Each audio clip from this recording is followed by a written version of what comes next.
Market ಅಲ್ಲಿ trend change ಆಗೋದು common. ಅದರಲ್ಲೂ ಟೆಕ್ ಅಂತ ಬಂದಾಗ ಯಾವಾಗ್ಲೂ ಚೇಂಜ್ ಆಗ್ತಾ ಇರುತ್ತೆ. ಒಂದು ವಯರ್ಡ್ ಇಯರ್ಫೋನ್ ಇಂದ ಸ್ಟಾರ್ಟ್ ಆಯ್ತು ಜರ್ನಿ. ಅದಾದ್ಮೇಲೆ ಹೆಡ್ಫೋನ್ಸ್ ಬಂತು. ಅಲ್ಲಿಗೆ ಸುಮ್ಮನೆ ಅಥವಾ ಇಲ್ಲ, ವೈರ್ಲೆಸ್ ಇಯರ್ಪಾಡ್ಸ್, ಇಯರ್ಬಡ್ಸ್, ಹೆಡ್ಫೋನ್ಸ್, ನಮಗೆ ವೈರ್ಲೆಸ್ ಬೇಕು ಗುರು. ಅಲ್ಲಿಗೆ ಸ್ಟಾಪ್ ಆದ್ವಾ? ಇಲ್ಲ, ಇವಾಗ ಹೊಸ ಟ್ರೆಂಡ್ ಬಂದಿದೆ, IEMs, ಇನ್ ಇಯರ್ ಮಾನಿಟರ್ಸ್. ಏನಿದು IEMs ಅಂದ್ರೆ ಲೈಕ್ ಇದು ವೈರ್ಡೆ, ನಾರ್ಮಲ್ ಇಯರ್ಫೋನ್ ವೈರ್ಡೆ, ಎರಡೂ ಒಂದೇ ತರ ಹಾಕೊಳ್ಳೋದು. ಬಟ್ ಡಿಫ್ರೆನ್ಸ್ ಏನು? ಯಾಕೆ IEMs ನ ಇಷ್ಟೊಂದು ಹೈಪ್ ಮಾಡ್ತಾ ಇದ್ದಾರೆ ಜನ ಈ ನಡುವೆ?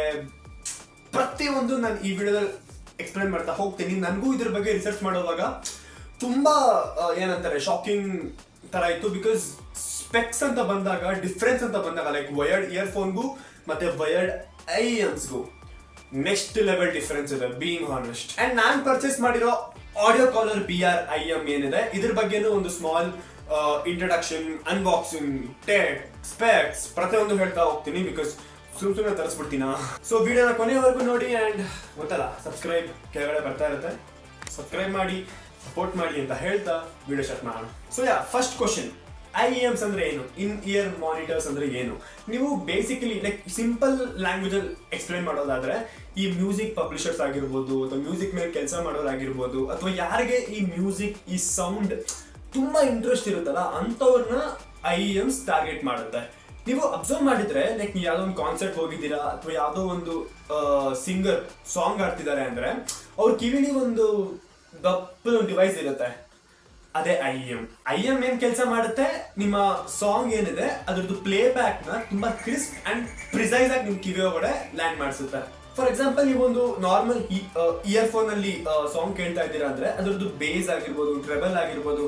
ಅಂಡ್ ಬೀಯಿಂಗ್ ಆನೆಸ್ಟ್, ನನಗೆ ಮ್ಯೂಸಿಕ್ ಅಂತ ಬಂದಾಗ, ಅದರದ್ದು ಕಂಪ್ಯಾರಿಸನ್ ಅಂತ ಬಂದಾಗ, like bass, treble, jazz, equalizer ಅಷ್ಟೊಂದಲ್ಲ ನನಗೆ ಐಡಿಯಾ ಇಲ್ಲ. But I can manage till lows, mids and high. So ಅದರ ಒಂದು ಪರ್ಸ್ಪೆಕ್ಟಿವ್ ಅಲ್ಲಿ ನಿಮ್ಗೆ ರಿವ್ಯೂ ಕೊಡ್ತೀನಿ. ನಾರ್ಮಲ್ ಇಯರ್ಫೋನ್ಸ್ಗೂ ಇನ್ ಇಯರ್ ಮಾನಿಟರ್ಸ್ಗೂ ಅದೇ ಡಿಫರೆನ್ಸ್. ಡ್ರೈವರ್ಸ್ ಅಂತ ಬಂದಾಗ ಮೋಸ್ಟ್ ಇಂಪಾರ್ಟೆಂಟ್, ನೀವು ನಾರ್ಮಲ್ ಇಯರ್ಫೋನ್ ಯೂಸ್ ಮಾಡ್ತಿದ್ದೀರಾ ಅಂದ್ರೆ ನಾರ್ಮಲ್ ಡ್ರೈವರ್ಸ್ ಇರುತ್ತೆ, like 5mm drivers, 10mm drivers. So ಅದಕ್ಕೆ ಎಷ್ಟು ಕೆಪಾಸಿಟಿ ಇದೆಯೋ ಅಷ್ಟು ಬೇಸ್, ಅಷ್ಟು ಟ್ರೆಬಲ್, ಆ ಮ್ಯೂಸಿಕ್ ಅಲ್ಲಿ ಆ ಕ್ರಿಸ್ಪಿನೆಸ್ ಅಂತಾರಲ್ಲ, ಅದು ಪ್ರೊವೈಡ್ ಮಾಡುತ್ತೆ. ಬಟ್ IEMs ಅಂತ ಬಂದಾಗ ನಿಮಗೆ ಡೈನಮಿಕ್ ಡ್ರೈವರ್ಸ್ ಬರುತ್ತೆ. ನೀವು ಬಜೆಟ್ IEM ತಗೊಳ್ಳಿ, ಅಥವಾ ಒಂದು 20,000-30,000ವರೆಗೂ ಇದೆ ಗುರು IEMs. ಸೊ ನೀವು ಎಷ್ಟೇ ತಗೊಂಡ್ರು ಡೈನಮಿಕ್ ಡ್ರೈವರ್ಸ್ ಬರುತ್ತೆ. ಲೈಕ್ ಡ್ರೈವರ್ಸ್ ಒಂಥರ advanced version, dynamic in nature. Yes, so IEM ಕೆಲಸ ಅದೇ, ನಿಮ್ಮ ಮ್ಯೂಸಿಕ್ ನ ಇನ್ನೂ ಪ್ರಿಸೈಸ್ ಮಾಡುತ್ತೆ, ನಿಮ್ಮ ಪ್ಲೇ ಬ್ಯಾಕ್ ಇನ್ನೂ ಅಕ್ಯುರೇಟ್ ಆಗಿರುತ್ತೆ. ಸೊ ಅದಕ್ಕೆ ನಾನು ಮೊದಲೇ ಹೇಳಿದ್ದು, ಯಾರಿಗೆ ಈ ಸೌಂಡ್ ಮೇಲೆ, ಈ ಮ್ಯೂಸಿಕ್ ಮೇಲೆ ತುಂಬಾ ಇಂಟ್ರೆಸ್ಟ್ ಇದೆ, ಅದ್ರ ಮೇಲೆ ಕೆಲಸ ಮಾಡ್ತಾ ಇದ್ದಾರೆ, ಅಂತವ್ರನ್ನ ಈ IEM ಟಾರ್ಗೆಟ್ ಮಾಡುತ್ತೆ. ಐ ಥಿಂಕ್ ಇದ್ರ ಬಗ್ಗೆ ಒಂದು ಐಡಿಯಾ ಬಂದಿರುತ್ತೆ ಅನ್ಕೋತೀನಿ. ಅಂಡ್ ನಾನು ಆಗ್ಲೇ ಹೇಳ್ದಂಗೆ ತುಂಬಾ ಟ್ರೆಂಡಿ ಆಗಿದೆ. ಲೈಕ್ ಫಸ್ಟ್ IEM ನ ಲಾಂಚ್ ಮಾಡಿದ್ದು ಪ್ರೊಫೆಷನಲ್ ಯೂಸ್ಗೆ, ಲೈಕ್ ಮ್ಯೂಸಿಕ್ ಡೆವಲಪಿಂಗ್ ಮಾಡೋದಾಗಿರ್ಬೋದು, ಕಂಪೋಸಿಂಗ್ ಮಾಡೋದಾಗಿರ್ಬೋದು, ಅದನ್ನ ಸಿಂಗಿಂಗ್ ಅಂತ ಬಂದಾಗ ಅದಕ್ಕೆ ಅಂತ ಯೂಸ್ ಮಾಡಿದ್ದು, ಮ್ಯಾನುಫ್ಯಾಕ್ಚರ್ ಮಾಡಿದ್ದು. ಬಟ್ ಇವಾಗ ಪ್ರತಿಯೊಬ್ಬರ ಕಿವಿಲೂ IEMs ಇದೆ. ರೋಡಲ್ಲಿ ಒಬ್ರು ವಾಕಿಂಗ್ ಮಾಡ್ತಾ ಇದ್ದಾರೆ, IEM ಹಾಕೊಂಡು ವಾಕ್ ಮಾಡ್ತಿದ್ದಾರೆ. ಯಾಕೆ ಸರ್ IEM ನಾರ್ಮಲ್ ಬ್ಲೂಟೂತ್ ಅಥವಾ ವೈರ್ಡ್ ಇಯರ್ಫೋನ್ಸ್ ಹಾಕೋಬೋದಲ್ವಾ? ಇಲ್ಲ ಗುರು, ನನಗೆ ಮ್ಯೂಸಿಕ್ ಕರೆಕ್ಟ್ ಆಗಬೇಕು. ಐ ಮೀನ್ ಅಷ್ಟು ಲೆವೆಲ್ಗೆ IEMs ಟ್ರೆಂಡಿಯಲ್ಲಿದೆ. ಸೊ ನಾವು ಅದ್ರ ಮೇಲೆ ಸ್ವಲ್ಪ ಇನ್ಫ್ಲೂಯೆನ್ಸ್ ಆಗಿಬಿಟ್ಟು ಒಂದು ತಗೊಂಡಿದ್ದೀವಿ, ಅದರದ್ದು ರಿವ್ಯೂ ಮಾಡೋಣ. ನಮ್ಮ ಹತ್ರ ಇರೋದು audio collar BR IEM in ear monitor. So single dynamic driver. ನಾನು ಅವ್ರಿಗೆ ಹೇಳ್ದಂಗೆ, ನೀವು ಯಾವುದೇ IEM ತಗೊಳ್ಳಿ, ಲೋ ಬಜೆಟ್ ಅಥವಾ ಹೈ ಬಜೆಟ್, ಡೈನಮಿಕ್ ಡ್ರೈವರ್ ಸಿಗುತ್ತೆ. ನನಗೆ ಇದು ಹತ್ತತ್ರ 700 ರೂಪಾಯಿ ಏನೋ ಆಯ್ತು.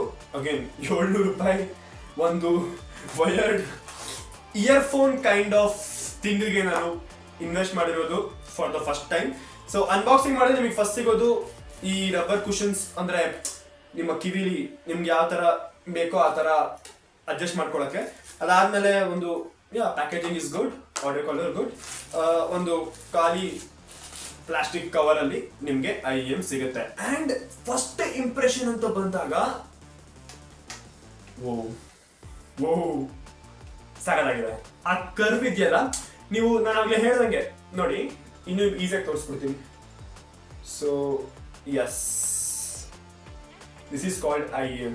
ಎಷ್ಟು ಬ್ಯಾಲೆನ್ಸ್ಡ್ ಆಗಿದೆ ಡಿಸೈನ್ ಅಂದ್ರೆ, ಲೈಕ್ ನಿಮ್ಮ ಕಿವಿ ಏನಿದೆ ಕಂಪ್ಲೀಟ್ಲಿ ಕವರ್ ಆಗುತ್ತೆ. ನಿಮ್ಮ ಇಯರ್ದು ಹೋಲ್ ಏನಿದೆ, ಫಾರ್ ಎಕ್ಸಾಂಪಲ್ ನೀವು ನಾರ್ಮಲ್ ಇಯರ್ಫೋನ್ ಹಾಕೋತಿದ್ದೀರಾ ಅಂದ್ರೆ ಅದನ್ನ ಹಾಕೊಂಡು ನೀವು ಟ್ರಾವೆಲ್ ಮಾಡೋವಾಗ or any ear pods or earbuds air move ಆಗ್ತಾ ಇರುತ್ತೆ ಕಿವಿಯಿಂದ, ಲೈಕ್ ಆ ಸೌಂಡ್ ಬರ್ತಾ ಇರುತ್ತೆ.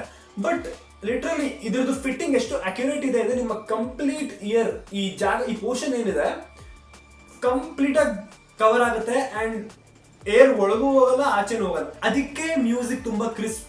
ಅಗೇನ್ ಆ ಹೈಸ್ ಆಗಿರ್ಬೋದು, ಲೋಸ್ ಆಗಿರ್ಬೋದು, ಮಿಡ್ಸ್ ಆಗಿರ್ಬೋದು, ಲೈಕ್ ಮ್ಯೂಸಿಕ್ ಅಂತ ಬಂದಾಗ ನಾವು ಡಿಫ್ರೆನ್ಸ್ ಮಾಡ್ತೀವಲ್ಲ, ಈಕ್ವಲೈಸರ್ ಥಿಂಗ್ಸ್ ತುಂಬಾ ಪರ್ಫೆಕ್ಟ್ ಆಗಿರುತ್ತೆ. ಬಿಲ್ಡ್ ಕ್ವಾಲಿಟಿ ಬಗ್ಗೆ ಬರೋದಾದ್ರೆ ಎಸ್ ವೆಯ್ಟ್ ಇದೆ, but ya I think fibre R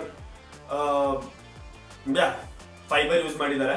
and even this wire ಏನಿದೆ ಒಳಗಡೆ ಕಾಪರ್ ಇದೆ. ನಾನು ಓದ್ತಾ ಇದ್ದೆ ಇವಾಗ ಡಿಸ್ಕ್ರಿಪ್ಷನ್ ಓದ್ತಾ ಇದ್ದೆ. ಸೊ ಒಳಗಡೆ ಕಾಪರ್ ಇದೆ. ಯಾಕೆ ಕಾಪರ್ ಯೂಸ್ ಮಾಡಿದ್ದಾರೆ? ಸಿ ನಾರ್ಮಲ್ ಇಯರ್ಫೋನ್ಸ್ಗೆ ಒಂದು ರಬ್ಬರ್ ವೈರ್ ಹಾಕಿರ್ತಾರೆ, ಒಳಗಡೆ ಕಾಪರ್ ಇರುತ್ತೆ. ಅಥವಾ ಒಂದು ಚಿಕ್ಕ ವೈರ್ದು ತಂತಿ. ಆಕ್ಚುಲಿ ಅದು ಕಾಪರ್ ಅಲ್ಲ, ಅದು ಸುಮ್ಮನೆ ಹೇಳಕ್ಕೆ ನೀವು ಯಾವುದೇ ಬ್ರ್ಯಾಂಡ್ ತಗೊಂಡ್ರು ಅಷ್ಟೇ ಕಾಪರ್ ಅಲ್ಲ. ಬಟ್ ಇದ್ರಲ್ಲಿ ನಿಮ್ಗೆ ಕರೆಕ್ಟಾಗಿ ಗೊತ್ತಾಗ್ತದೆ ಒಳಗಡೆ ಕಾಪರ್ ಇದೆ. ಯಾಕೆ ಕಾಪರ್ ಯೂಸ್ ಮಾಡ್ತಾರೆ ಅಂದ್ರೆ ರಸ್ಟ್ ಹಿಡಿಬಾರ್ದು. ಇನ್ನು ಸಿಂಪಲ್ ಆಗಿ ಹೇಳೋದಾದ್ರೆ ನಿಮ್ಮ IEMs ನ ತುಂಬಾ ಲಾಂಗ್ ಟರ್ಮ್ ಯೂಸ್ ಮಾಡಕ್ಕೆ, ಡ್ಯಾಮೇಜ್ ಆಗ್ದಿರಾ ನಿಮ್ಮ ವೈರ್ದು ಸ್ಟಿಫ್ನೆಸ್ ಏನಿದೆ ಅದನ್ನ ಕಾಪಾಡ್ಕೊಳ್ಳೋಕೆ ಕಾಪರ್ ತುಂಬಾ ಗ್ರಿಪಿ ಆಗಿರುತ್ತೆ, ಫ್ಲೆಕ್ಸಿಬಲ್ ಆಗಿರುತ್ತೆ. ಅಂಡ್ ಯಾ ಮೇನ್ ಆಬ್ಜೆಕ್ಟಿವ್ ಒಳಗಡೆ ರಸ್ಟ್ ಹಿಡಿಬಾರ್ದು. ಈ ಇಯರ್ದು ಪೋರ್ಷನ್ ಏನಿದೆ ಫುಲ್ ಕವರ್ ಆಗ್ತಾ ಇದೆ. ಸೊ ಎಸ್, ನಾನು ಆಗ್ಲೇ ಹೇಳ್ದಂಗೆ ನಿಮ್ಮ ಮ್ಯೂಸಿಕ್ ತುಂಬಾ ಕ್ರಿಸ್ಪ್ ಆಗಿರುತ್ತೆ ಅಂಡ್ ಅಕ್ಯುರೇಟ್ ಆಗಿರುತ್ತೆ. And it is paired with 3.5mm jack. So PC work ಆಗುತ್ತೆ, ಲ್ಯಾಪ್ಟಾಪ್ ಅಲ್ಲಿ ವರ್ಕ್ ಆಗುತ್ತೆ, ಟ್ಯಾಬ್, ಮೊಬೈಲ್. 3.5mm ಜಾಕ್ ಗೊತ್ತಲ್ವಾ? ಅಂಡ್ ಈ IEMs ಅಲ್ಲಿ ಸ್ಪೆಷಾಲಿಟಿ ಏನು ಅಂದ್ರೆ ನಿಮ್ಮ ಹತ್ರ ಒಂದು ಡ್ಯಾಕ್ ಇದ್ರೆ, ಲೈಕ್ DAC ಅಂತ ಬರುತ್ತೆ ಡ್ಯಾಕ್ ಏನ್ ಮಾಡುತ್ತೆ ಅಂದ್ರೆ ಅದು CP ನಲ್ಲಿ ಇರುತ್ತೆ. ಸೊ ನಿಮ್ಮ 3.5mm ಜಾಕ್ ಏನಿದೆ ಅದನ್ನ ನಿಮ್ಮ ಡ್ಯಾಕಿಗೆ ಕನೆಕ್ಟ್ ಮಾಡಿದ್ರೆ ಇನ್ನೊಂದ್ ಸೈಡ್ ಅಲ್ಲಿ Type-C ಪೋರ್ಟ್ ಇರುತ್ತೆ. ಅದನ್ನ ನೀವು ನಿಮ್ಮ ಮೊಬೈಲ್ ಅಥವಾ PC ಅಥವಾ ಯಾವುದೇ CP ಸಪೋರ್ಟ್ ಮಾಡೋ ಡಿವೈಸ್ ಕನೆಕ್ಟ್ ಮಾಡಿದಾಗ ನಿಮ್ಮ ಮ್ಯೂಸಿಕ್ ಇನ್ನೂ ಸೂಪರ್ ಆಗಿ ಎನ್ಹಾನ್ಸ್ ಆಗಿರುತ್ತೆ. ಯಾಕೆಂದ್ರೆ ಈ 3.5mm ಜಾಕ್ ಏನಿದೆ ಅಷ್ಟೊಂದು ಪವರ್ ಇದಕ್ಕಿರಲ್ಲ ನಿಮ್ಮ ಮ್ಯೂಸಿಕ್ ನ. ಫಾರ್ ಎಕ್ಸಾಂಪಲ್ ಒಂದು ಮ್ಯೂಸಿಕ್ ಅಲ್ಲಿ ತುಂಬಾ ಬೇಸ್ ಇದೆ ಅಂದ್ರೆ ಈ 3.5mm ಜಾಕ್ ಏನಿದೆ ಅಷ್ಟೊಂದು ಬೇಸ್ ನ ಅದು ಕ್ಯಾರಿ ಮಾಡಕ್ ಆಗಲ್ಲ. ಅಂಡ್ 3.5mm ಅಲ್ಲೂ ಎಷ್ಟೊಂದು ವರ್ಷನ್ ಇದೆ, TRS ಅದೆಲ್ಲ ತುಂಬಾ ದೊಡ್ಡ ಕಾನ್ಸೆಪ್ಟ್, ಅದಕ್ಕೆ ಟೈಮ್ ವೇಸ್ಟ್ ಆಗುತ್ತೆ. ಮೈಕ್ ಸೂಪರ್ ಆಗಿದೆ. ನಾನು ಆಕ್ಚುಲಿ ಟೆಸ್ಟ್ ಮಾಡಿದೀನಿ.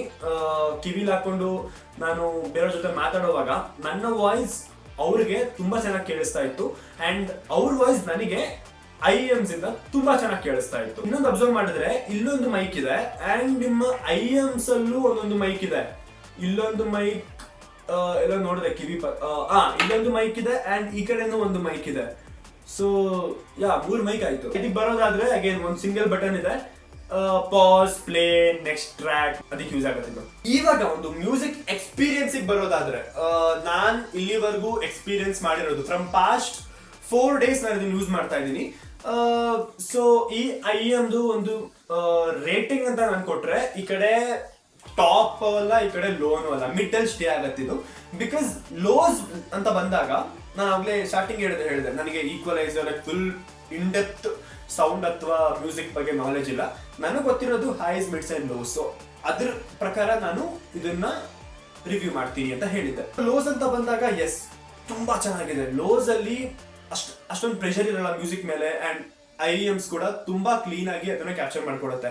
ಆಲ್ರೆಡಿ ಡೈನಾಮಿಕ್ ಡ್ರೈವರ್ಸ್ ಇದೆ, ಅದರಲ್ಲೂ ಲೋಸ್ ಅಂದ್ರೆ ಅಷ್ಟೊಂದು ಪ್ರೆಷರ್ ಇಲ್ಲ ಅಂದ್ರೆ ಈ ಮ್ಯೂಸಿಕ್ ಸೂಪರ್ ಆಗಿರುತ್ತೆ. ಮಿಕ್ಸಿಗೆ ಬಂದಾಗ್ಲೂ ಅಷ್ಟೇ ತುಂಬಾ ಅಕ್ಯುರೇಟ್ ಆಗಿದೆ. ಸೌಂಡ್ ಎಲ್ಲೂ ವಾಬಲ್ ಆಗ್ತಿಲ್ಲ. ಅಥವಾ ಫಾರ್ ಎಕ್ಸಾಂಪಲ್ ನೀವು ಗೇಮ್ ಆಡ್ತಿದ್ದೀರಾ ಅಂದ್ರೆ ಮಿಡ್ಸ್ ಚೆನ್ನಾಗಿದ್ರೆ ಸಾಕು.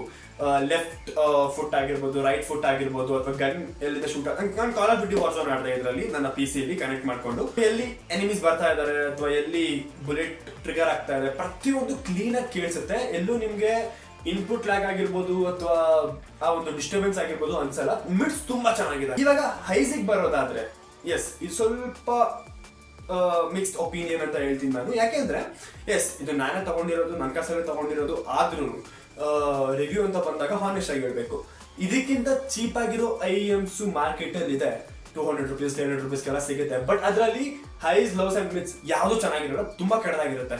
ನಾರ್ಮಲ್ ಇಯರ್ಫೋನ್ಸ್ಗೆ ಇಷ್ಟಪ್ಪ ಒಂದು ಪ್ಲಾಸ್ಟಿಕ್ ಕವರ್ ಕೊಟ್ಟು ಅರ್ಥ ಆಯ್ತಲ್ಲ? ತುಂಬಾ ಬೇಸ್ ಬಂದಾಗ ಎಲ್ಲೋ ಒಂದ್ ಕಡೆ ಆ ಬೇಸ್ ಕಾಂಪ್ರಮೈಸ್ ಆಗುತ್ತೆ. ಎಸ್, ನಾನು ಅವಾಗಲೇ ಹೇಳ್ದಂಗೆ if I use a ಡ್ಯಾಕ್ music ಇನ್ನೂ ಚೆನ್ನಾಗಿರ್ಬೋದೇನೋ. ಅದು ಬಿಟ್ರೆ ಹೈಸ್ ಅಲ್ಲೂ ಟ್ರೆಬಲ್ ಆಗಿರ್ಬೋದು, ಜಾಸ್ ಆಗಿರ್ಬೋದು, ಆ ಒಂದು ಪಂಚ್ ಏನಾಗಿರ್ಬೋದು, ಲೈಕ್ ಮ್ಯೂಸಿಕಲ್ ಬರುತ್ತಲ್ಲ, ನೆಕ್ಸ್ಟ್ ಲೆವೆಲ್ ಇದೆ. ನಂಗೊಂದೇ ಕಾನ್ಸ್ ಅನ್ಸಿದ್ದು ಇಲ್ಲಿವರೆಗೂ. 3.5mm ಜಾಕ್ ಅಲ್ಲಿ ನೀವು ಕನೆಕ್ಟ್ ಮಾಡ್ತೀರಾ ಎನಿ ಡಿವೈಸ್ ಅಂದ್ರೆ ತುಂಬಾ ಬೇಸ್ ಇದ್ದಾಗ ಹೈಸ್ ಅಲ್ಲಿ ಬೇಡ. ನಾನು ಫಸ್ಟ್ ಟೈಮ್ ತಗೊಂಡಿದ್ದು ಒಂದು IEMs ನ. ಈ ಚಾನಲ್ ಅಲ್ಲಿ ಫಸ್ಟ್ ಇಂದ ಫಾಲೋ ಮಾಡ್ತಿರೋರಿಗೆ ಗೊತ್ತಿರುತ್ತೆ, ಬಿಕಾಸ್ ನಾನು ಏನೇ ತಗೊಂಡ್ರು ಅದು ರಿವ್ಯೂ ಆಗ್ತೀನಿ. ಎಸ್, ನನಗೆ ಪರ್ಸ್ನಲಿ ಇದು ಇಷ್ಟ ಆಯ್ತು. ಇದ್ರದ್ದು ರಿವ್ಯೂಸ್ ಏನಿದೆ, ಲೈಕ್ ಹೈಸ್ ಹೆಂಗಿತ್ತು, ಲೋಸ್ ಹೆಂಗಿತ್ತು, ಮಿಡ್ಸ್ ಹೆಂಗಿತ್ತು, ಪ್ರತಿಯೊಂದು ನಿಮ್ಮ ಹತ್ರ ಶೇರ್ ಮಾಡ್ಕೊಂಡಿದ್ದೀನಿ, ಯಾವುದು ಮುಚ್ಚಿಕ್ಕಿಲ್ಲ. ಸೊ ಎಸ್, ಇದು ಈ ವಿಡಿಯೋ ಆಗಿತ್ತು IEMs ಮೇಲೆ ಪರ್ಟಿಕ್ಯುಲರ್ಲಿ. ಸೊ ಈ ಪ್ರಾಡಕ್ಟ್ ನಾನು ಲಿಂಕ್ ನನ್ನ ಡಿಸ್ಕ್ರಿಪ್ಷನ್ ಅಲ್ಲಿ ಹಾಕಿರ್ತೀನಿ, ಬೇಕು ಅಂದ್ರೆ ಚೆಕ್ಔಟ್ ಮಾಡಿ ತಗೊಳ್ಳಿ. ಒಂದು ಎಂಟ್ರಿ ಲೆವೆಲ್, ಎಸ್ ನಾನು ಅವಾಗಲೇ ಹೇಳಿದೆ 300-400 ರೂಪಾಯಿಗೂ ಬರುತ್ತೆ, ಬಟ್ ಅದು ಎಂಟ್ರಿ ಲೆವೆಲ್ ಅಂತ ನೀವು ಚೂಸ್ ಮಾಡಿದ್ರೆ ನಿಮ್ಮ ಮ್ಯೂಸಿಕ್ ಎಕ್ಸ್ಪೀರಿಯನ್ಸ್ ತುಂಬಾ ವರ್ಸ್ಟ್ ಆಗಿರುತ್ತೆ. ಒಂದು ಎಂಟ್ರಿ ಲೆವೆಲ್ ಅಂತ ಬಂದಾಗ ಒಂದು ಬೆಸ್ಟ್ ಎಕ್ಸ್ಪೀರಿಯನ್ಸ್ ನಿಮಗೆ ಬೇಕು ಅಂದ್ರೆ please invest on audio collar BR, because bass ತುಂಬಾ ಚೆನ್ನಾಗಿದೆ. ಎಸ್, ಹೈಸ್ ಅಲ್ಲಿ ಆಬ್ವಿಯಸ್ಲಿ ನೀವು ಡ್ಯಾಕ್ ಯೂಸ್ ಮಾಡಿದ್ರೆ ಸರಿ ಹೋಗುತ್ತೆ ಪ್ರಾಬ್ಲಮ್, ಬಟ್ ಡ್ಯಾಕ್ ಯೂಸ್ ಮಾಡಿದಿರಾ ಹೈಸ್ ಅಲ್ಲಿ ಒಳ್ಳೆ ಬೇಸ್ ಬೇಕು ಅಂದ್ರೆ ಸ್ವಲ್ಪ ಕಷ್ಟ ಆಗುತ್ತೆ 3.5mm ಜಾಕ್ ಅಲ್ಲಿ. ಸೊ ಎಸ್, ಅದೇನಷ್ಟು ಡಿಫ್ರೆನ್ಸ್ ನಿಮ್ಗೆ ಅನ್ಸಲ್ಲ. So please invest on this. ಒಂದು ಎಂಟ್ರಿ ಲೆವೆಲ್ ಬೇಕು ಅಂದ್ರೆ, ಇಲ್ಲ ನನ್ನ ಹತ್ರ ತುಂಬಾ ಕಾಸಿದೆ, ತುಂಬಾ ನನ್ನ ಹತ್ರ ಫೆಸಿಲಿಟೀಸ್ ಇದೆ ಅಂದ್ರೆ go for 30,000 20,000 IEMs. So this was a complete review of this product. So yes, ನಿಮ್ಗೆ ಇಷ್ಟ ಆಗಿದೆ ಪರ್ಚೇಸ್ ಮಾಡಿ, ಎಂಜಾಯ್ ಮಾಡಿ. ಅಂಡ್ IEMs ಅಂದ್ರೆ ಏನು, ನಾರ್ಮಲ್ ಇಯರ್ಫೋನ್ಸ್ ಅಂದ್ರೆ ಏನು, ಎರಡಕ್ಕೂ ಇರೋ ಡಿಫ್ರೆನ್ಸ್ ಏನು, ಪ್ರತಿಯೊಂದು ನಾನು ಈ ವಿಡಿಯೋದಲ್ಲಿ ಕವರ್ ಮಾಡಿದ್ದೀನಿ. ಓಪ್ ಎಲ್ಲರಿಗೂ ಅರ್ಥ ಆಗಿರುತ್ತೆ. ಸೊ ಎಸ್, ತುಂಬಾ ಶಾರ್ಟ್ ಆಗಿ ಸಿಂಪಲ್ ಆಗಿ ಎಕ್ಸ್ಪ್ಲೇನ್ ಮಾಡಿದ್ದೆ. ಸೊ ಎಸ್, ಇಷ್ಟು ಹೇಳ್ತಾ ವಿಡಿಯೋನ ಎಂಡ್ ಮಾಡ್ತೀನಿ. ಹೋಪ್ ಎಲ್ಲರಿಗೂ ವಿಡಿಯೋ ಇಷ್ಟ ಆಗಿರುತ್ತೆ. Like, share, subscribe and signing off.